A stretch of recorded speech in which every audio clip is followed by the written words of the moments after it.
welcome to another edition of the CWE webcast. We're here to talk professional wrestling, and we've got a very special and a very intimidating guest in the room this week, Lord Wolfstein. Welcome to the program. Well, thank you. I'm really excited to have you here. We are one man short. Kevin Cannon is in the process of buying a house, not drawing a house. He's been working on that for 17 years. I don't know if he'll ever get there, but he is going to buy one in the meantime. I'm really excited to have you on the program. We've had many wrestling guests from the history of Winnipeg wrestling come through, but none with the character and personality of Lord Wolfstein. And as the viewers will see later in the program, we're going to visit your zombie apocalypse mobile and get to it. But before we get to your WWE Raw and everything that's happened this week, just to get the people familiar with you at home that maybe aren't familiar with Lord Wolfstein, tell us about this right here. I don't even know how to put it into words. This is... Well, I started in the wrestling here in Winnipeg in 2000 with RCW, River City Wrestling. And we were doing Broadway shows, Broadway Community Center, every second Friday. And just a little after I broke in, you actually broke in yourself. I've been doing this for quite a while. I don't actually do most of the physical wrestling anymore. Because, well, when you're 300 years old... Is that how old you are? 300 this year? 300. That's a milestone birthday. Happy birthday. Well, thank you. When is your birthday? Birthday is January 28th. January 28th, 300 years ago.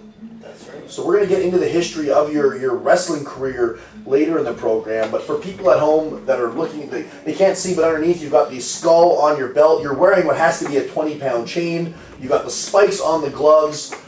You're 300 years old. Are you? I've heard people say before, they assume you're a vampire, but you are not a vampire, correct? That's correct. I am a warlock. And what would be the difference between the two for those not familiar? Well, a vampire is the undead that has been infected, and either by choice or not by choice, and can't stand sunlight. And unlike all these little punks that watch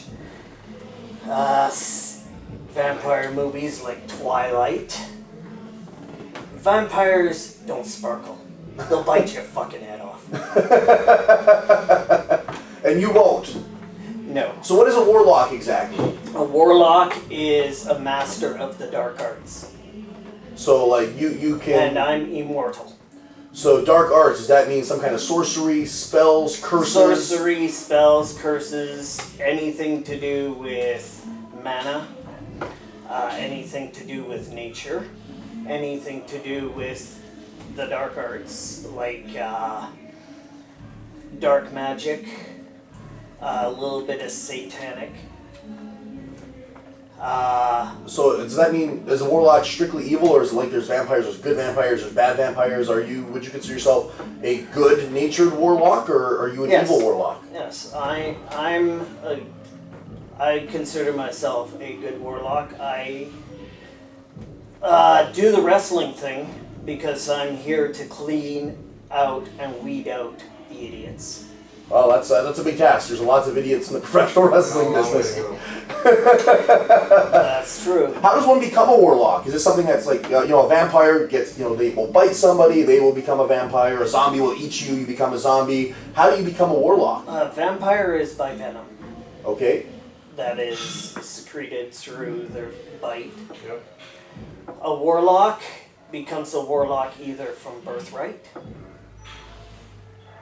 or is learned under a master. And how did you become a warlock? I was actually learned under a master, but then I found out that I had birthright as well. So you're like a double warlock, double power. I have birthright from actually Russia. Okay. And something people probably don't realize, that those that even are familiar with yourself, this isn't a gimmick to you. This isn't a wrestling persona. This is life. This is life for you. I've seen it. I've seen you out in public. What you are wearing right now is what you wear day to day life. This is who you are. Yes. That's correct. That is absolutely correct. Well, we've had many people on the wrestling program, wrestling legends. We've had radio hosts, but we've never had a warlock. So I'm very interested to get your insight on professional wrestling and all the things going on in professional wrestling right now. Are you a fan of the current product? You watch current WWE wrestling or other products that are on television? I do when I get the chance to. I actually have a learned one at home myself now. You what at home? Sorry. A learned one. Okay. So would he be a warlock as well? He can be whatever he chooses to be.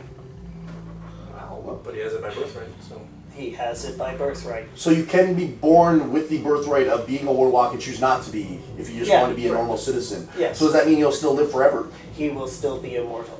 Wow, okay. If you watch the old series Highlander, No, I've never seen that. or the movie Highlander, Okay. Rings a bell. yeah, So- it's basically they're immortal and they can only be killed by taking their heads off by another immortal.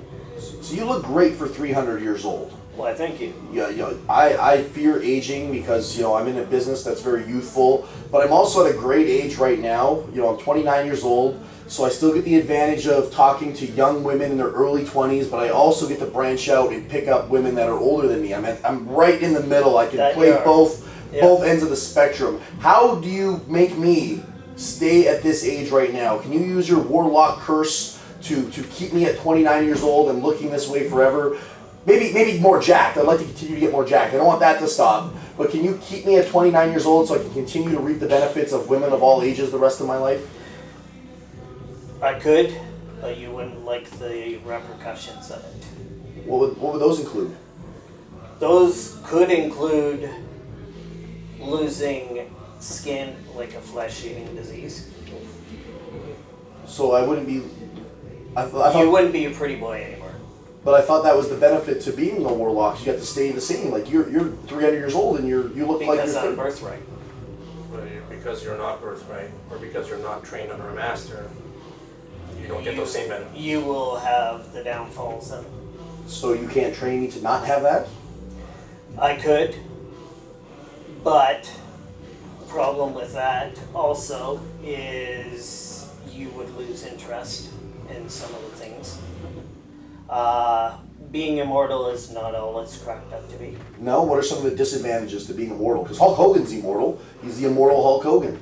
And he doesn't look like he ages either. He's looked the same age now for about 20 years. So he may be a warlock for all we know. One of the disadvantages is you see people that you love come and go, and you don't. That takes an emotional toll. I would imagine so. And another disadvantage is once you build a certain size, you're stuck with it. So you couldn't continue to get more jacked. No. Okay, that is a disadvantage. You might You even lose stay size. the way you are. Okay. Now, You do gain strength, but you don't gain size. Look at me. I'm not as jacked as you are, but I'm probably just as strong or stronger. and you'll continue to look like that forever, and in a That's few years right. I'm going to start to fall apart and be a fat mess that can barely walk. So These That from would- being up here will be down here. exactly. These from being here will start sagging to here. This is the portion of the program where we talk about wrestling, but I'm very intrigued by this warlock business. 300 years is a long time. It's many eras of style, fashion. Is there a certain generation of women that was preferred by you than any other? Gothic. Gothic. So what year? What? Victorian style Gothic. So what century would that be? Victorian style. I have to be 1800s. honest, those women are hot. Those women are hot, everyone. Yeah. Very much so. Just the way they dress. Very dark dressed. Dark clothing, dark makeup, except for maybe around the lips, and that is bright red. So it's not very fit. so not the same as like the gothic girls of today that kind of listen to the Marilyn Manson, Slipknot music. That's a different kind of gothic style. There's different styles of goth. Okay, There is the morbid goth, which that sounds scary. yes, they would be considered emo goth, and they're more into depression and I want to kill myself. So and kind of bury me and. Does that mean Travis Cole is emo goth? Because he's kind of like that. But he doesn't dress the part. Well, he dresses. And he doesn't. Gothic. Just Gothic is a lifestyle as well as like a dress code. Victorian goth, they listen to very easy music. The goth of today listen to more industrial heavy, Rammstein, Okay. Hokiko, stuff like that. Whereas they didn't have that back in the day. So 300 years is a long time. Now, we mentioned many generations of women. Do you have a number you can shoot at us, the amount of women you've slayed over the years, metaphorically speaking, or are you a loyal warlock that has stayed true to one princess over the years?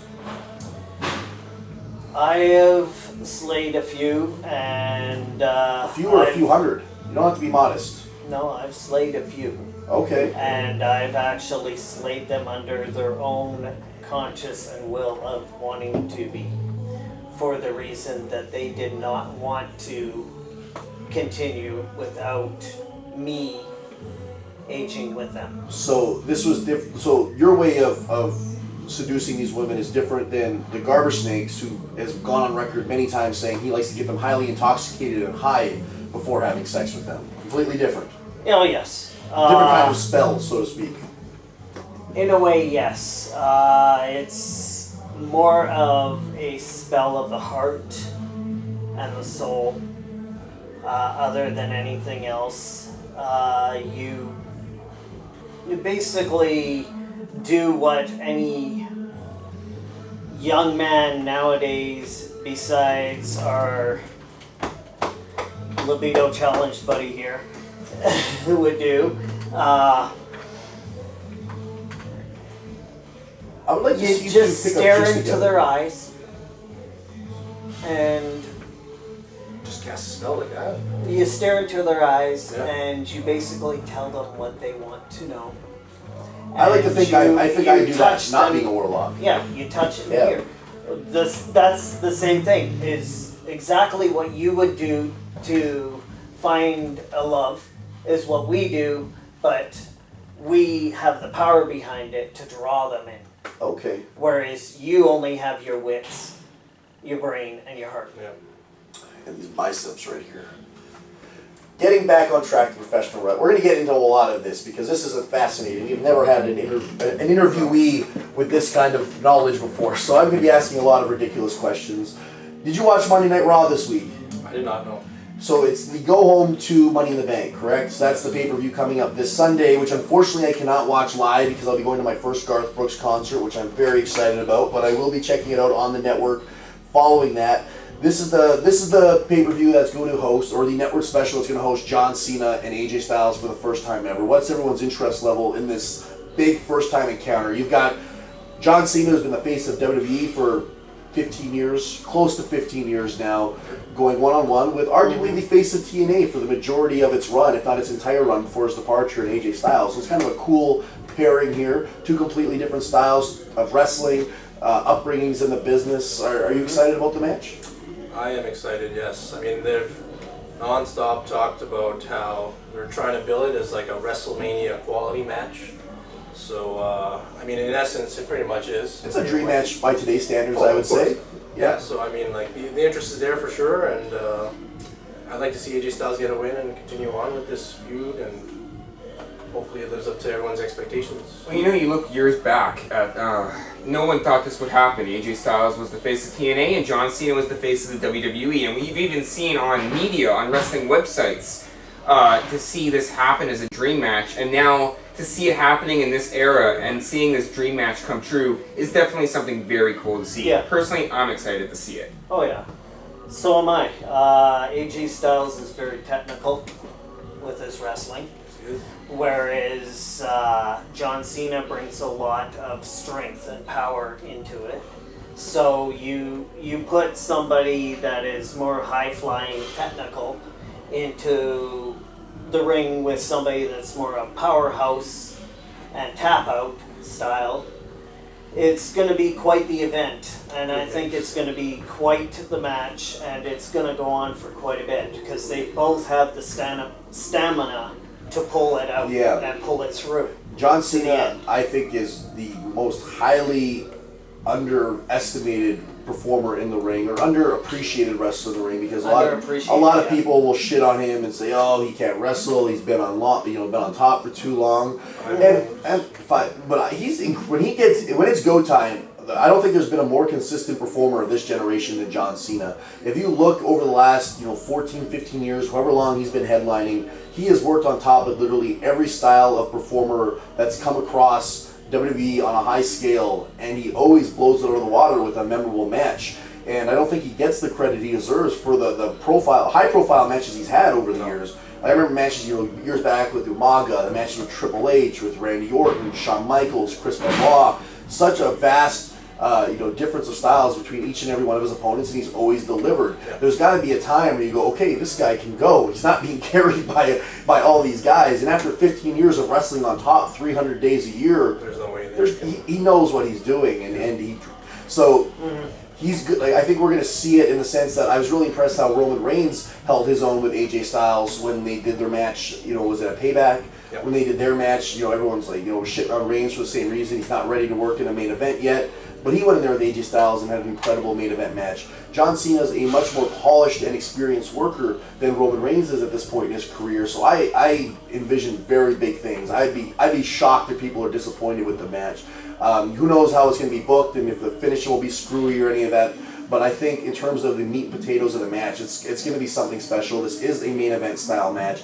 And it's really cool in the sense that if AJ Styles would have went to WWE 5 years ago, this match never would have happened. No. If he would have went there 5 years ago, he would have been gone already, I would imagine. He would have been working some comedy gimmick on the undercard, and he's got a southern drawl. They probably would have put him in like a straw hat, and he would have been a farmer from Arkansas or something.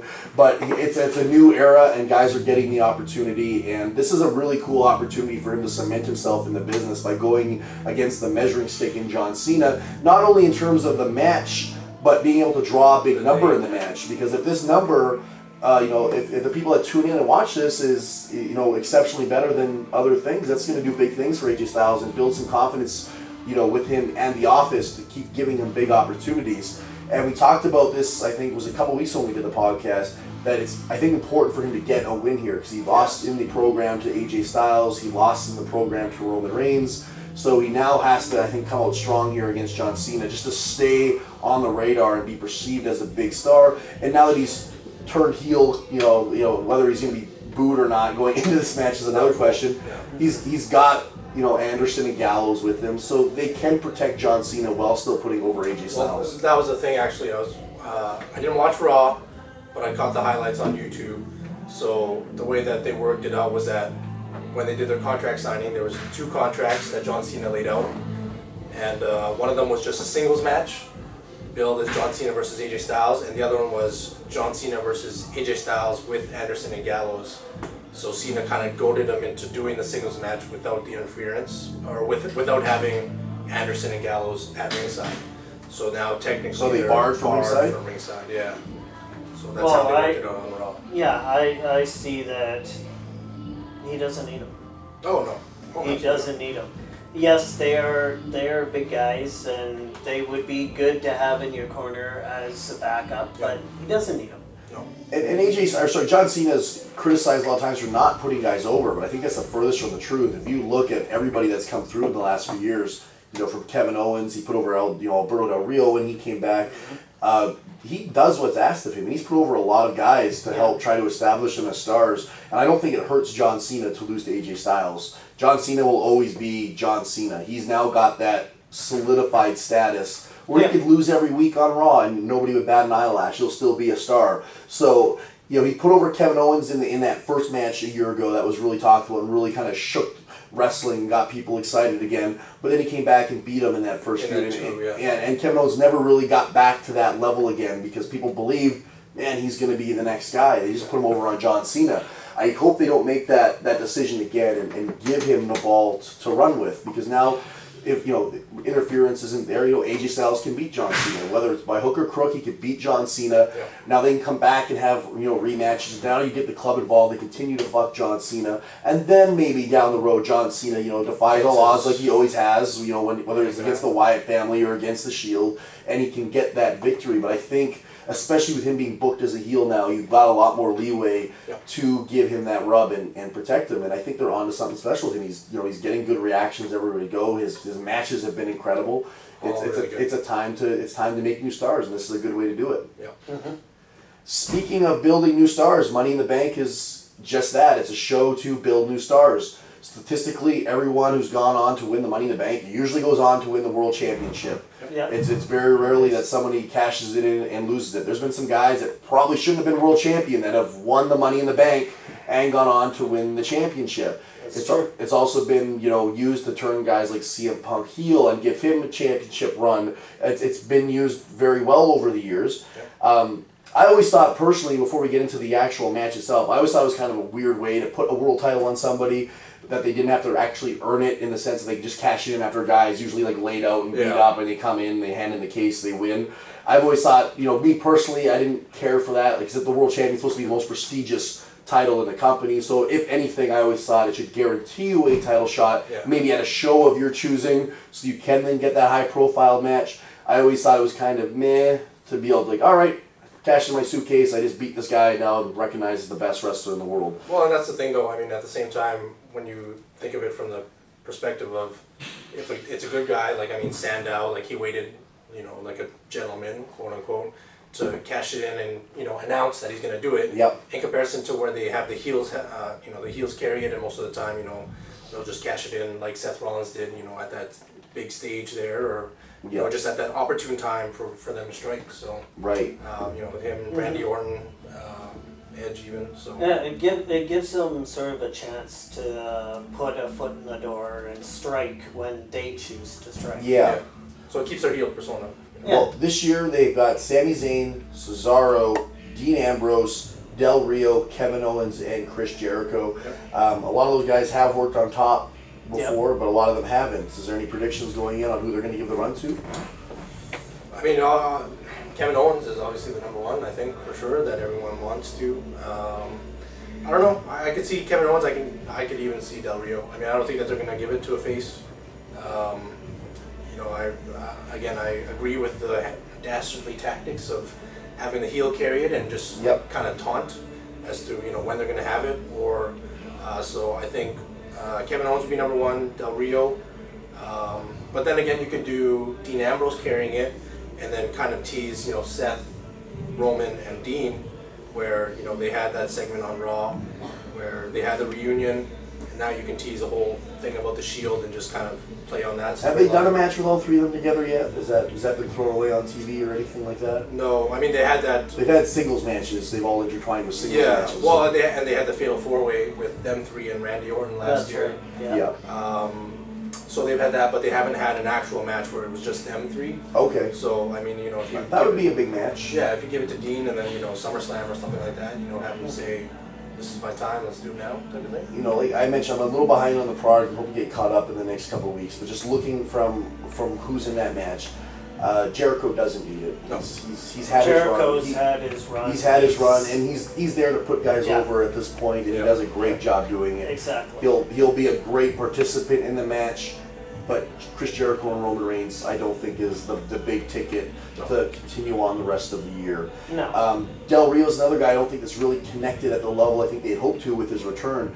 There's something that's always kind of fallen short with him, and I don't know if it's just the way he's been booked but he's a great entertainer. He's fantastic in the ring. But they've always tried to push him to get to that next level, and it's just always something. For some reason, there's just something that doesn't connect that like pushes him over the top. Yeah. And Comes to a loggerhead. Basically, just stops it. I've never understood why, but there's just something there. Even when they put the world title on him, he never seems to like be like viewed as a guy in that topper echelon. Yeah. So I don't know. I don't see it being him because they've done Roman Reigns and Alberto Del Rio before. Dean Ambrose is a great choice, but I think with the way they booked him at WrestleMania, he'd be a poor choice because I think that I've been kind of on that train and just kind of meh about it since WrestleMania. So I thought that was a great opportunity to make Dean Ambrose into a star at WrestleMania, but they didn't treat him as one. And I think that match against Brock Lesnar hurt him more than it did good. So I don't know if he's the right answer, but going into the Shield angle, that as an attraction would work. But I think it goes back again to what we talked about with AJ Styles losing all the time. If Ambrose doesn't come out on one of these big angles, the fans are just like, a babyface eventually has to get what's coming to him in the sense that he's gotta get the retribution. He's, you know, when it comes to the big match situations, he doesn't get it. He's kind of like the gatekeeper for heels that are working their way up the card.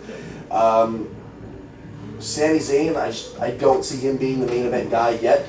He's super over and he's having great matches, but I don't see him as the guy that they're going, okay, him and Roman Reigns at SummerSlam this year. My gut tells me that's not the direction they're going.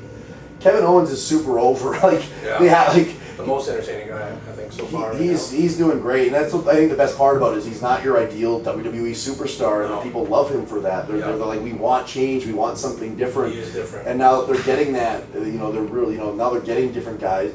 And another, I think Cesaro's a strong option. I think, you know, he's, you know, Vince said a couple years ago, you know, there's something about him that's missing, but he's connecting. I don't know what more they can ask him. Yeah, like his reactions are great. His matches are probably some of the best in the company, and right now that's saying a lot with who's on the roster. Like it's the most talented roster they've ever done. I guess my second question should be, with the world title and the brand split, is the world title going to be recognized on both shows? I believe so, yeah. So they're going to have the champ go back and forth. Okay. To my understanding. So that changes some things as well.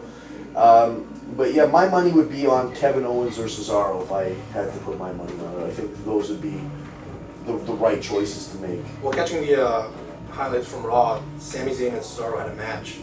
And they almost, after the match on YouTube, the Raw, I forget what they call it, like Raw Fallout or something like that, they had an interview with Sami Zayn and Cesaro was actually acting kind of heelish towards Sami Zayn. So it's almost like leading people to believe that they might have just be in a program together with each other. Okay. Over the next little bit. So there should be some great matches. Oh yeah. Those matches really put NXT on the map when it started. So I mean they had it was like a quick 8-minute match or something like that on Raw last night. But from what I heard, it was very, very good. We've got a couple quick things I want to cover. We do need to take our first commercial break. A couple things we'll just throw here out at and we'll answer them quickly. Jerry Lawler saying there'll be more pay-per-views after the brand split. Good idea or bad idea? Or does it matter now with the network? I don't really think it matters. I mean, you might oversaturate the product by having so many pay-per-views, but I mean at the same time, because it's different performers that are going to be on these pay-per-views, then people are kind of going to be choosy on which ones they're going to be watching. Where almost that it gives you that illusion of choice. Yeah, and the difference, I guess, being now there is no pay-per-view. People aren't dropping $40 a month on a pay-per-view. They're just paying $10 a month on the network. That's true. But with that being said, with everything being on the network, I still don't know if you need to oversaturate it in the sense that there needs to be like 2 brand specials every month. Because now you're really asking people to commit a lot of time. And yes, you can watch them anytime you want, but I think you said oversaturated, and that's the word. You want it to be special. Yeah. If you feel like you have to keep up with Raw every week, SmackDown every week, 2 network specials, a big special, NXT, it's like I've been so far behind the product since WrestleMania, and just because I'm a busy adult, which I imagine a lot of viewers are, it's not that I don't want to watch, just trying to find the time to watch everything, and that's including your Ring of Honors and your New Japans and TNA's making a little bit of noise now with some stuff. So as a wrestling fan, you have so many things you need to keep up with that by adding more hours to the viewer's schedule in a week, even if it is an extra 3 with a special, is asking a lot. You're going to get a lot of people who are just going to tune into YouTube and watch the highlights and, I heard that match was really good. So that'll be interesting to see. Samoa Joe defeated Finn Balor in the steel cage match at NXT TakeOver. Does this signal the arrival of Finn in the club? It might be. I mean, especially with that stipulation that was added on Raw, where the club was banned from ringside. Carl Anderson and Luke Gallows are banned from ringside, but Finn Balor is not. No, so I mean, they can get him in there, then who knows? Yeah. They can use him to their advantage. You know, looking at Finn Balor too, it's just only a matter of time. And you know what? Everyone, I think this is one of those things where it's very predictable what's going to happen, and we are going to see Finn Balor joining the club. That's definitely my prediction. And finally, the 32 names for the Cruiserweight Classic have been announced, and it's a very interesting class. The most notable names in it, Yoshihiro Tajiri, a phenomenal talent from the 90s and early 2000s, ECW star, multi-time Cruiserweight champion, somebody I personally got to get in the ring and work with before, phenomenal talent. So that's really cool to see them bring somebody like Tajiri back and then give him another run for this thing. Zack Sabre Jr., who is gaining a lot of press in his time for New Japan and his Evolve work. Brian Kendrick coming back, who's another top cruiserweight from the 2000s. Yeah. Johnny Gargano and Tommaso Ciampa from NXT, who are big independent names. TJ Perkins, formerly Manic from TNA, getting his first shot there. And the really cool one, Kota Ibushi from New Japan, who is rumored to be in the tournament, has officially been announced for the tournament, which is going to kind of have people ask, is this a full-time deal or is he just there for the tournament? But it's pretty stacked. And some other cool guys like Tyson Dukes from Ontario got announced. Tyson's somebody that I trained under in Windsor, an amazing mind for the business, and everyone that's worked with him said it's criminally underutilized guy in the business. I've never seen somebody be able to make just everybody look incredible he gets in the ring with to his level. So he's finally getting his opportunity. The Bollywood boys out of Vancouver, who are I think the current Global Force Wrestling Tag Team champions as well, oddly enough, are getting an opportunity in there. Arya Davari, who spent some time in CWE, based out of Minneapolis, getting an opportunity in there, are the younger brother of Sean Davari, which is really cool because I wouldn't consider him a cruiserweight style wrestler by any means. I've wrestled Arya a million times. He is by weight definition, but not of style. So it's cool to see them giving different guys of different styles the opportunity in this tournament, not just basing it around the certain genre that comes with cruiserweight wrestling. Do you see there being breakout stars out of this thing? Is it going to lead to some guys getting further opportunity, or is this going to be kind of a one and done thing?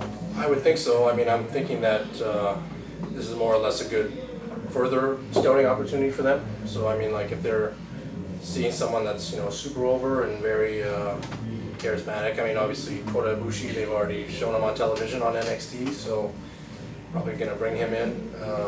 Do you think it dilutes the NXT product having the Cruiserweight Classic under its own separate brand? Because the NXT product is very hybrid driven in terms of the style of wrestling that I imagine is going to be heavily portrayed in this tournament. I don't know about dilute. I mean, the Cruiserweight, it'll just be as it is, right? So it'll just be that essentially one style. I mean, I don't really think that there's going to be many, strong style-ish competitors. So, I mean, that's I guess the good thing about NXT, where they have the different styles under women's, tag team and all that stuff. Yeah, so.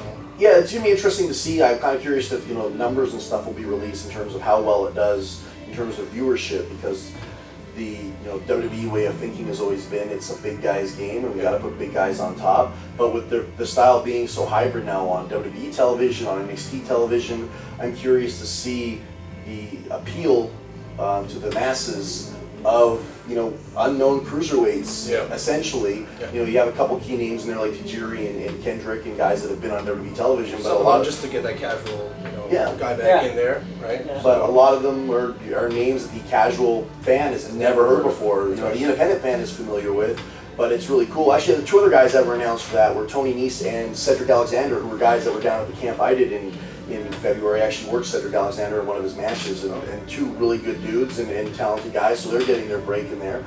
But it'll be good because we mentioned this before, months ago when they were doing stuff like Rhino being on the program. 32 guys, you're not going to hire all 32 of those guys. A handful of them might get a job opportunity, but the rest then get to return to the independents with more appeal Yeah, and name attached. more of a name attached to it because they were on WWE programming. So now the independent wrestling promoters can benefit from using these guys on their By shows. dragging them in, Yeah, so the casual fan may not have heard of, let's use Tony Nese as an example. He's a really popular, great wrestler on the East Coast of the United States. But the casual fan of Winnipeg might not be familiar with Tony Nese. He now appears in the Global Cruiserweight Series, has a couple great matches, comes in and does a tour here. It's like, hey, you saw that guy on the network. And now he's going to draw in more fans and appeal to more people because he has that WWE stigma attached to him. So it's a really cool thing. And in theory, for some of these guys, they'll probably be able to bump up their rate and make some more money for themselves. So it's going to provide a better living for some wrestlers. Any predictions on who takes the thing? I have none. I think it's wide open. I mean, that's, I guess, one of the appeals to it. So, I don't know. You look at the whole tournament, and it's kind of cool how they brought up this whole concept. So, I know you asked that question, Danny, who's going to be the winner? The answer is it's going to be very, very hard to choose one because this tournament's filled with great competitors, and this is definitely a great step in the right direction for WWE. Yeah, like you were just saying, I think they're all going to be winners. In the end? In the end, they're all going to be winners for the reason, as you said. The ones that go back to the independents, they now have a bit of a name to work with. And they have that exposure as well. Exactly. My gut tells me Ibushi is going to be heavily featured in the tournament. Whether he wins or not, I think is dependent on what his future with the company is. If he's on loan from New Japan and plans on returning there following it, I don't think he's going to be the winner. But regardless, I think he's going to be heavily featured and touted as a guy to promote the tournament because he has such a strong following. I think his plans are to stay. Yeah. Yeah. So they got to be a great way to introduce him and keep him strong. Because other than that, like Gargano and Tommaso are guys that NXT uses regularly, but they haven't been featured prominently. For a long time, they were just kind of used as enhancement guys, and now that they're exclusive, they now use them and push them a little bit more. A guy like Tajiri doesn't need it, a guy like Kendrick doesn't need it. So this is an opportunity to build a new star, and create, new talent for the company. So I think if they're going to keep using Ibushi, he would probably be the ideal choice. Just because he does have such a strong following with the Japanese wrestling fans and the underground wrestling fans. So it'd be a great way to put him right into NXT and into a prominent role. Nakamura and Ibushi again. I mean, it was one of the best matches I've ever every seen. year, Right? yeah. So, I mean, And also as well, if the plan is to eventually bring Nakamura up to the main roster, they can now bring in Ibushi to fill that void as like the New Japan guy on the NXT roster. And it leaves them many options as well with this whole cruiserweight class thing as well. Yeah, that's true. It brings it all up in that way. We're going to take our first commercial break. When we come back, we're going to check out the Zombie Apocalypse Mobile. And when we get back from there, we're going to sit down and chat and talk more about being a warlock. I want to know the benefits and the advantages of being this damn cool. We'll be back right away.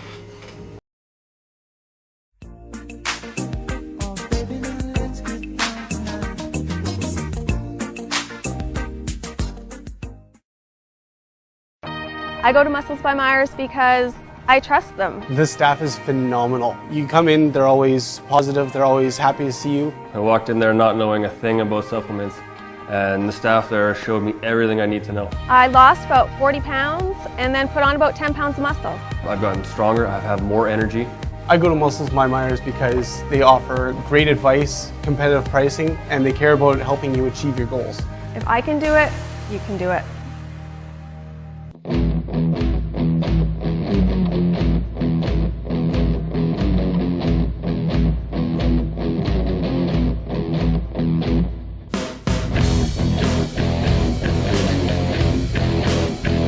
CWE Canada.ca.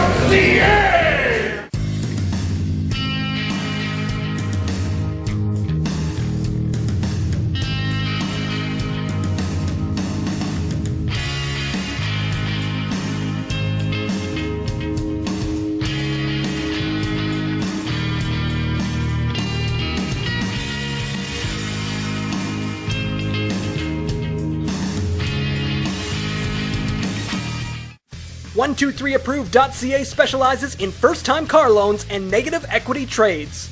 Regardless of your credit past, we can help you get the financing that best suits your needs. To learn more about 123approved.ca or to see what you qualify for, call 204-444-4123 today. CWE fans, the action and excitement of Adrenaline is only the beginning. To get the full CWE experience, check us out on YouTube. There, you can catch up on Adrenaline and classic CWE television episodes. Watch The Snake Bit with Jordan Garber, the weekly CWE podcast, promos, our event center, and so much more. Subscribe to the CWE YouTube channel today.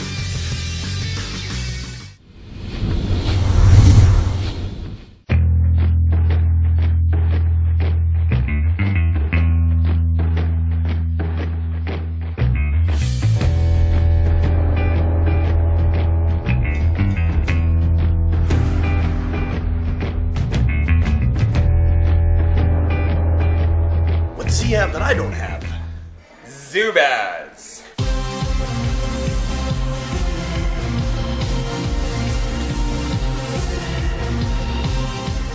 Rooms and accommodations for CWE events provided by the Travel Lodge.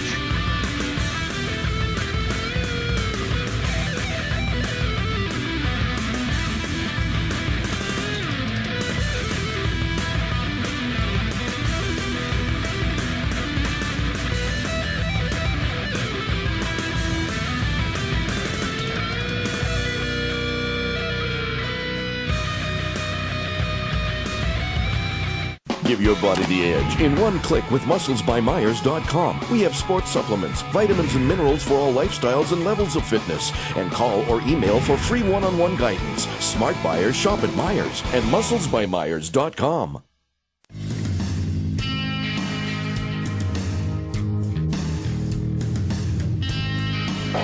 How's everybody doing today?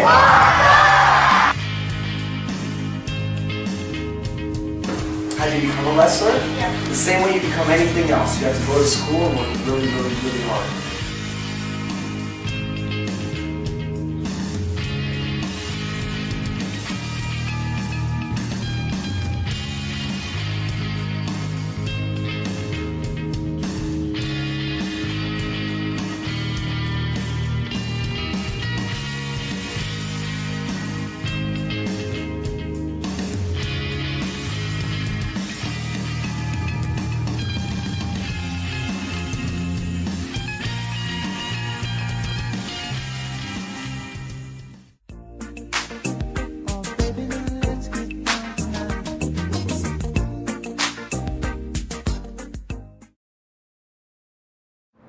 And we are here with Lord Wolfstein, and this is the Zombie Apocalypse Mobile, am I correct? Yes, from Resident Evil, Umbrella Corporation. Before we get any further, it's not warlocks that burn in the sun, it's vampires, correct? That's correct. You're going to be okay with a little bit of sunlight out here? Perfectly fine. All right, let's do a tour of this thing. What do we got here? This is from Resident Evil, the video game, the movie. It's mainly from the movie. It's from Resident Evil 5, Nemesis. Originally what we have is a 2001 Dodge Durango. Okay. It's been fitted with a heavy-duty steel bush bar and winching system. What does this do? How does this help with zombies? You hook them and drag them. Hook them and drag them. Can we hook Travis Cole up to this and drag him down the street? Hey, it sounds like an idea to me. All right, what else do we got on this thing? And then we have the air horns right here. Beyond. Do they actually work? They actually work. Like you can blow them, like make the sound? This emblem here on the hood is actually Special Forces, Umbrella Corporation Special Forces. All right, let's keep on going down the side here. And then we have the Umbrella parking pass for the Hive. So I'm not familiar with the Resident Evil series. What is the Umbrella Corporation for the viewers at home? Okay, Umbrella Corporation, actually I'll let the truck explain it. The truck will explain it. Let's do this. It's even got a siren in there. At the beginning of the 21st century, the Umbrella Corporation had become the largest commercial entity in the United States. 9 out of every 10 homes contain its products. Its political and financial influence is felt everywhere. In public, it is the world's leading supplier of computer technology, medical products, and healthcare. Unknown even to its own employees, its massive profits are generated by military technology, genetic experimentation, and viral weaponry. That's amazing. That is solid. What kind of tunes does this thing rock? Do you have a soundtrack in here? Whoa. Fancy. That bass. Is there certain music one would play when they're trying to extinguish zombies? When you you have are a soundtrack of choice? when you are trying to take out zombies, you are gonna play loud. Loud music? Always loud music. It attracts them. Loud sounds will attract them. Okay. If you get in closer with the camera, you'll see he's even got skulls. He's got skulls on the Right sound here? system. This one here Is that a radio system as is well? actually my police horn. Are we allowed to hear that, or is that too loud in a residential neighborhood? And down there, is that a radio system? Is that to radio other apocalypse mobiles? This is a radio system. It is also a alert PA system out of the front of the vehicle. So you can drive down the street and alert people of what's going on. That's right. Wow. I would love. Is that a Silver button down here That's not a real spider in there, is it? is the air horns. Okay. I know how to piss my friends off. Just drive this truck down. We have blue glow under the dash, in the footrest. What does the blue glow and do? Under all the seats, so that I can go lights out and still see what's operating. Wow. I don't even know what notes in the back here. It gets more wild as we go. See, blue glow under the seats. So we got lights. So you can be inconspicuous wherever That's you right. are. That's right. We have the full company logo. The Umbrella Corporation. Our business is life itself. This is the security tagging.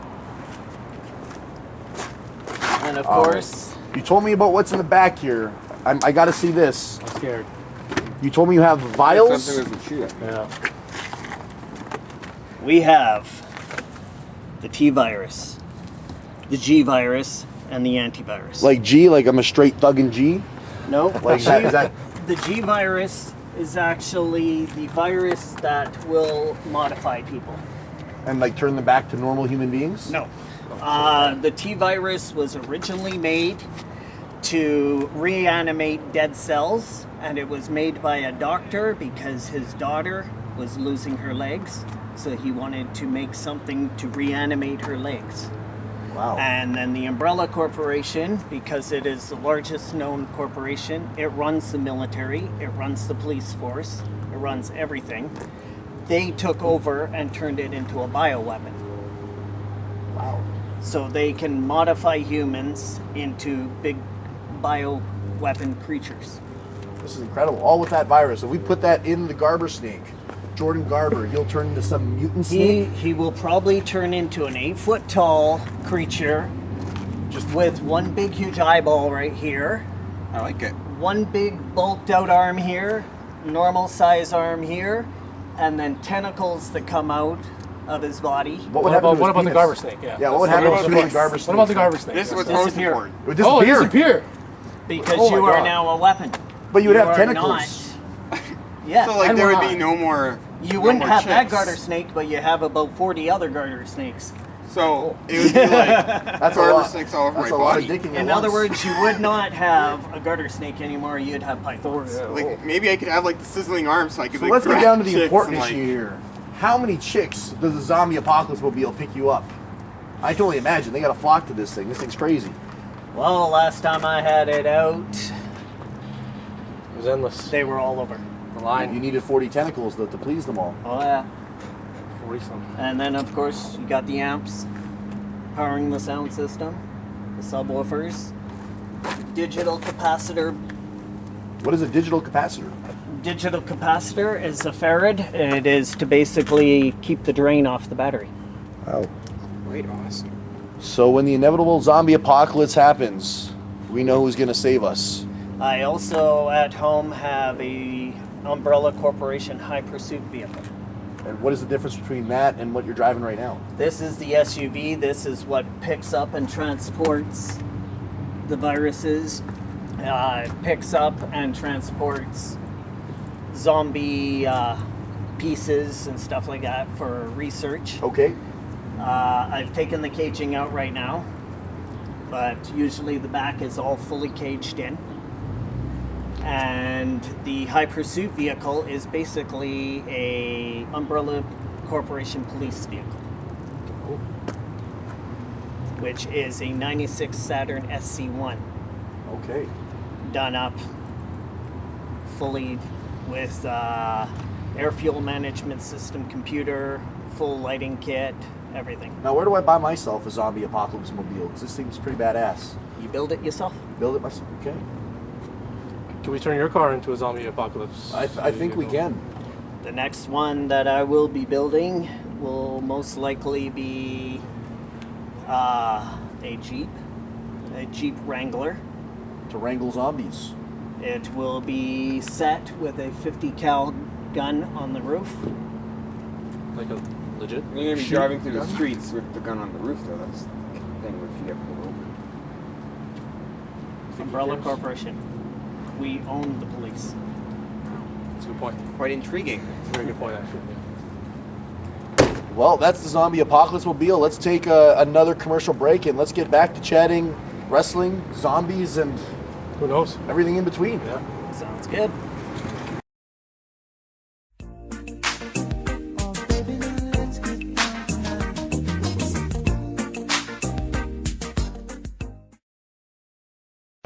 I go to Muscles by Myers because I trust them. This staff is phenomenal. You come in, they're always positive, they're always happy to see you. I walked in there not knowing a thing about supplements, and the staff there showed me everything I need to know. I lost about 40 pounds and then put on about 10 pounds of muscle. I've gotten stronger, I have more energy. I go to Muscles by Myers because they offer great advice, competitive pricing, and they care about helping you achieve your goals. If I can do it, you can do it.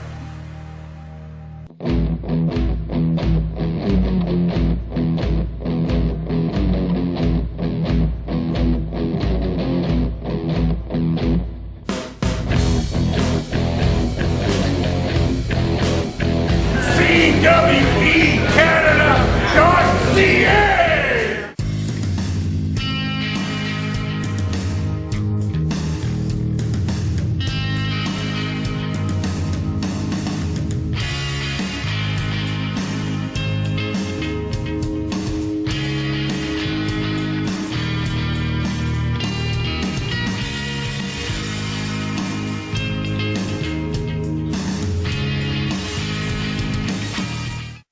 .123approved.ca specializes in first-time car loans and negative equity trades. Regardless of your credit past, we can help you get the financing that best suits your needs. To learn more about 123approved.ca or to see what you qualify for, call 204-444-4123 today. CWE fans, the action and excitement of adrenaline is only the beginning. To get the full CWE experience, check us out on YouTube. There, you can catch up on adrenaline and classic CWE television episodes.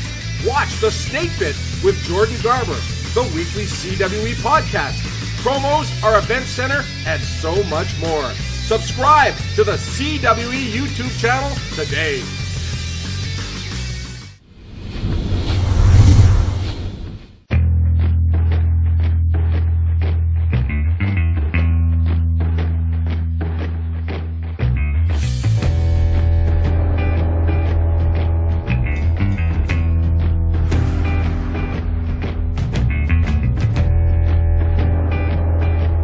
What does he have that I don't have?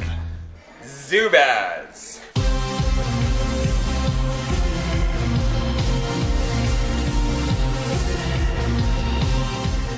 Rooms and accommodations for CWE events provided by the Travel Lodge.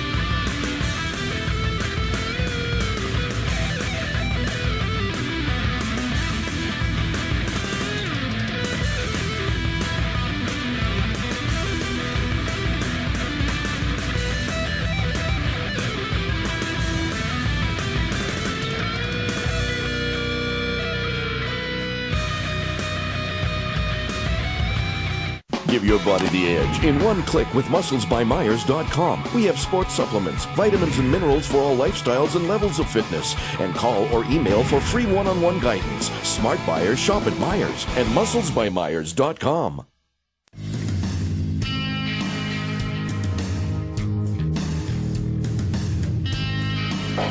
How's everybody doing today?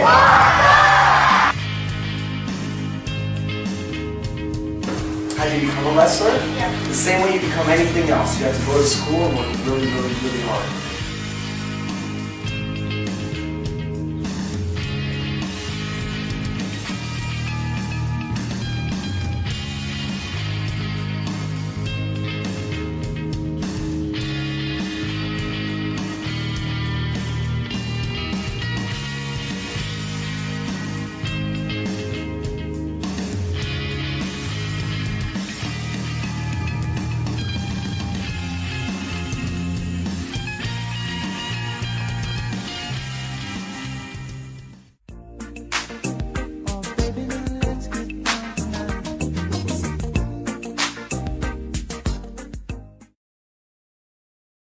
And we are back. We just finished looking at the Zombie Apocalypse Mobile, and for the viewer at home, you'll notice Jordan Garber is no longer with us. I think you scared him a little bit, Wolfstein. Well, you know, when a little guy like that, you gotta push. And if you push and he goes the other way, then... Did you use any of those vials on him, maybe? Is that why he's out here? Did you kind of dissolve him? No, but I gave him an exiting. So tell me about the Lord Wolfstein persona. We discussed earlier, it's not a persona, it's really you. Tell me what got you into all this, because the mobile's really cool. You've started to do some Comic Cons, you're starting to get more involved in that. Tell us about the Lord Wolfstein brand. What is it exactly? What do you have on the go right now? What are you planning on doing? Well, right now we are building up some stuff for Comic-Con coming up in October. I also, in my normal civilian life, I work at Winnipeg Dodge. They hire warlocks. Yeah. Did they just They give get the everybody job on the spot? Like, did you use your threaten them or anything, or is it No, just... he uses powers. Oh, that's right. Yeah. Did you use your powers Or your charm, one of the and I used a bit of who I know there. If you remember a wrestler that we used to be with, Spanky. Ah, yes. He was my first tag team partner when I broke into the business. Yes. Not Brian Kendrick, not that Spanky, but Spanky, the Kid Genius, they used to call him. Yep. He is one of the managers there. So you work with Spanky? I work with Spanky. Okay. So you mentioned you're also building, I think it wasn't on air when you were telling us about this, you were building some other, or you also own some other mobiles like that, and you're building some more as well? Yes. At Winnipeg Dodge, we are building a Zombie Apocalypse Jeep. It's a Wrangler. Yep. Lifted, big tires, the webbing doors. So the metal doors will be removed. We're putting a 50 cal gun on the top of it. Jesus. All deckled up, and it will have the virus vials in it as well. We also have the Dawn of Justice Edition Renegade that is going to be going in Comic-Con as well. Okay. Batman versus Superman. Yep. Yeah. It has the actual Batman versus Superman logos together On top. Okay. on it. Yep. And at home, I am building up the Umbrella Corporation High Pursuit vehicle, which is basically Umbrella Corporation's police car. You have a very expensive hobby, my friend. And a bone bike. A bone bike. A bone bike. Own bike. It is a 1978 Yamaha 750 Special. The whole framework is going to be done like a skeleton. Okay. The arms are going to be the front forks. The hands are going to hold the front tire. The skull is going to be the headlight. Yeah. You're going to sit on its lower back as the seat. Wow. Its back legs are going to come back as the pipes. Nice. And the back tire hooks in at the heels. Okay. And it will be towing a casket. Oh wow. And the casket is going to be dual purpose. Cold and dry. Is that So wet and dry. Comic-Con exclusive, or is that? No, that's just me. Okay. You drive these vehicles around, like you drive That's the my mobile. everyday truck. And How many as people soon do you as I scare do in the traffic car, driving up to them with your gloves on and your zombie mobile? They think I'm a Winnipeg City police officer. I've actually had a few people that were drag racing on Sunday Night Cruise, and I come roaring up beside them, flipped on the emergency beacons, yelled over the PA system, and they hit brakes and turned off into a parking lot. So tell me how you got wrapped up in this whole culture, because a lot of people are fans of this genre, but you live this genre. What attracted you to this pop culture? Well, with the KeyCon, which is a science fiction convention held every May long weekend in the Radisson Hotel, and Comic-Con, which is the comic convention. Yep. Those I got sort of into through friends and through my better half at home. And it just went from there. Every year for KeyCon, the science fiction convention, I actually build suits of armor or suits of different genres, because they go from anything from comic to Dungeons and Dragons to Star Trek, Star Wars, anything. So are you a fan of like the whole that whole culture? Like you're talking about Resident Evil, you some Batman, Superman. Like, are you into like the horror movie culture as well, and all that stuff as well? Yeah. I was actually in a couple movies filmed here in Winnipeg. Oh, cool. One's called A Winning Season, done for TV viewing only. It's about a kid that actually found a ticket and it blasted him back to the World Series back in the time with the bowler hats and wingtip shoes. Yeah. Wow. Yeah, being out in 40 degree weather in a tweed suit and a bowler cap in the ballpark is not fun. No. And then another one was called A Special Agent FBI. Okay.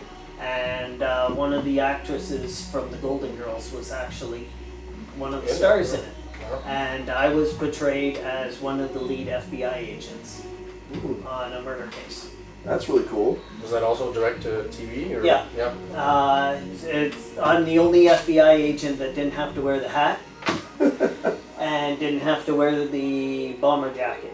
Okay. I was there in black slacks, white dress shirt, and I had my Glock on my side and everything. And I was the only one that liked that. And then, of course, my FBI ID and badge.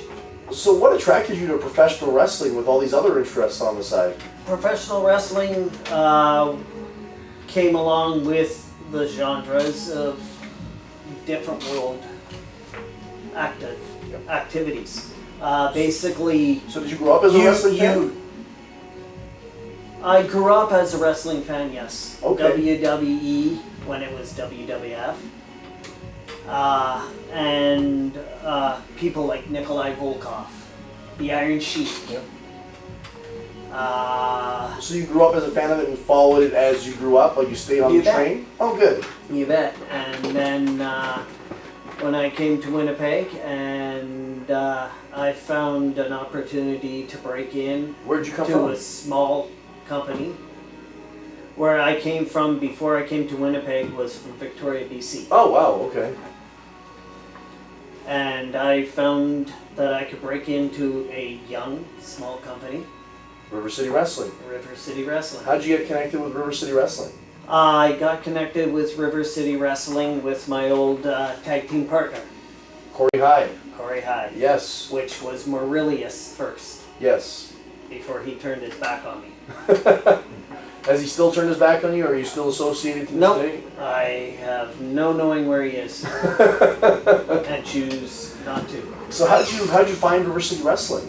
And how did it go about? You showed up, and I remember I was wrestling at the time.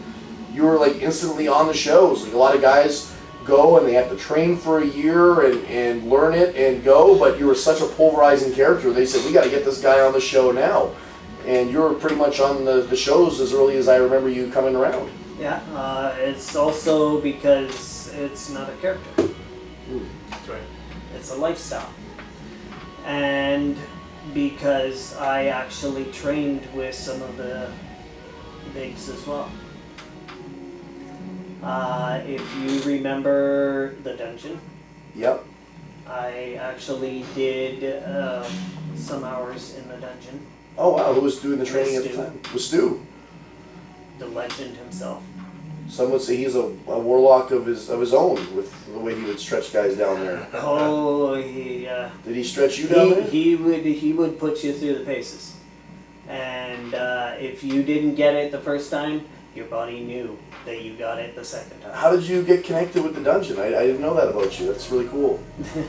I got connected with the dungeon through some folks, Maurilius. Okay. He went to, like my old partner, he went over to where they lived, and he got connected somehow, and he brought me along in. It's been a lot of who I know, not what I know, to get breaking into it first. Okay. What year would it have been you trained in? That was in '99 before I broke into River City. Okay. And then who took over and did some training with you once you did River City? I did some training along with just about everybody that came through. Okay. Spider. And I went toe-to-toe many times with Buddy Weiser. Yes, I remember those. Yeah. Jordan's not here anymore. That's Jordan. We asked. Madman Muir. There was a rumor going around with Jordan Garber that he was smoking crack with Buddy Weiser because that's apparently an activity he likes to partake in. Have you ever smoked crack with Buddy Weiser? No. No, I do not touch drugs on that note because drugs will inhibit your focus. Yeah. Now, I need you to answer a myth for me. I remember at the Broadway Community Center, you used to have like an announcer's table set yes, up. We called I it actually built that myself. I brought that in myself. It was like the Monday Night Raw set, or like the announcer's table. We called it the Monday Wolfstein set because it was just like Jim Ross and Jerry Lawler, but you would be at the booth.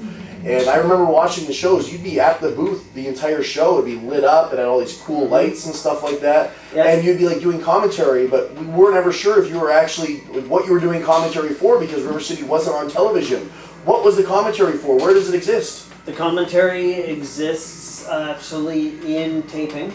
Okay. And it actually exists in the Netherworld.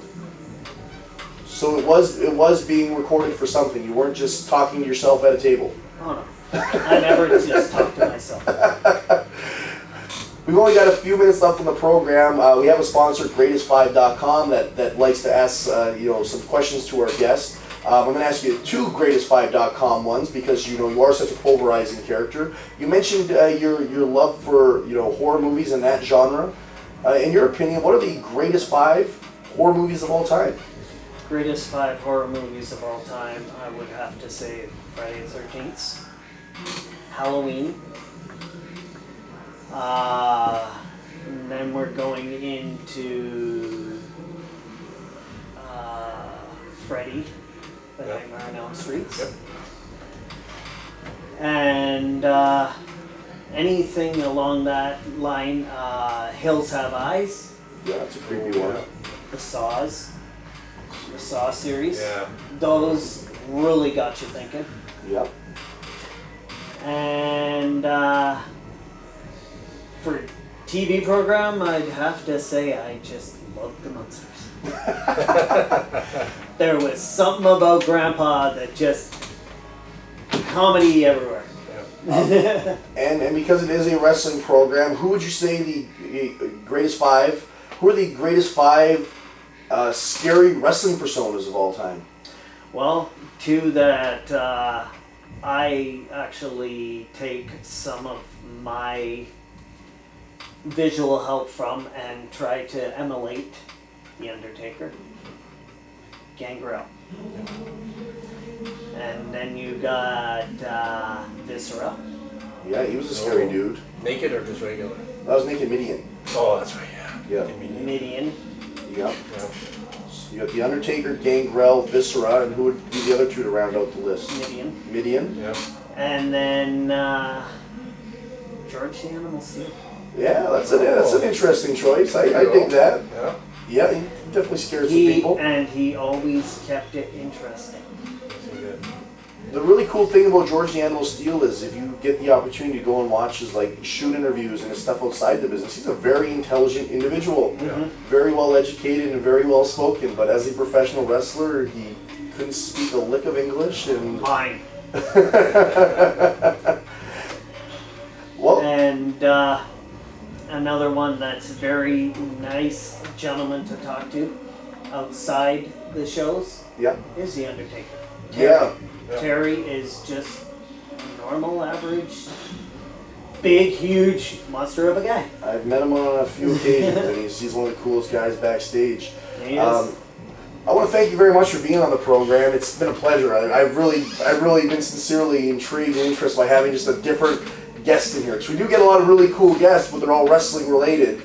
So it's cool to have something branch out and hit all the different spectrums you do. Where can people find you on social media, or if they want to see you at a public appearance, what's the best way to get in touch with you? Well, I do go by a mortal name as well on Facebook. Okay. Which is Sean Ritchie. But it's spelled Shaone, correct? That's right. So Sean Ritchie. And I do have a email address if they want to, and I also do message on Messenger. Okay. My email address is, of course, my name, Lord Damien Wolfstein at yahoo.ca. Perfect. And for those that want to see you live and in person, you will be at the Comic-Con this year. I will be at the Comic-Con this year. I may not look like I do now. Because one of my other things I do is I build suits of armors and different outfits as well. Right, yep. But they're always in the same genre. Well, CWE will also be at the Comic-Con this year. We're doing some wrestling again on all 3 days. And we've got special guests, WWE Legends Demolition, on the docket doing autographs and photo appearances. So I imagine we're going to have to get a Lord Wolfstein Demolition picture taken at some point in the weekend. Is that an exclusive? Have you reported that on social media yet? We have announced that Demolition will be there. Yeah, we buried Darso on the hot seat a couple weeks ago. Okay. Well, if things go well, I will have the Zombie Apocalypse truck in Comic-Con. So I will be able to change out of my outfit that I have on and be in this outfit. In my normal clothing. For your normal clothing. That's not something you buy at Walmart, I don't imagine. No, actually, most of this is handmade. Oh, okay. That's impressive. Yeah, handmade bracers with a zipper style, so that you can. Those are kind of like what Demolition wore. Like they had the spiky little. Problem is, these are real. If you feel that is actual real metal spiky. Oh wow! So you don't want to get. Oh yeah. No, I also, if I'm not wearing the gloves because my hands are damaged right now, I have full finger armor. Wow. Wow. Metal finger armor that I wear on every finger. So between you and the mobile, you're not a dude to mess with. No. I'm scared already. Well, that's going to wrap up another CWE webcast. Thank you, Lord Damien Wolfstein. We look forward to seeing you at Comic-Con this year. And we'll be back next Tuesday with another recording. So stay tuned to CWECanada.ca as we'll be announcing a guest shortly.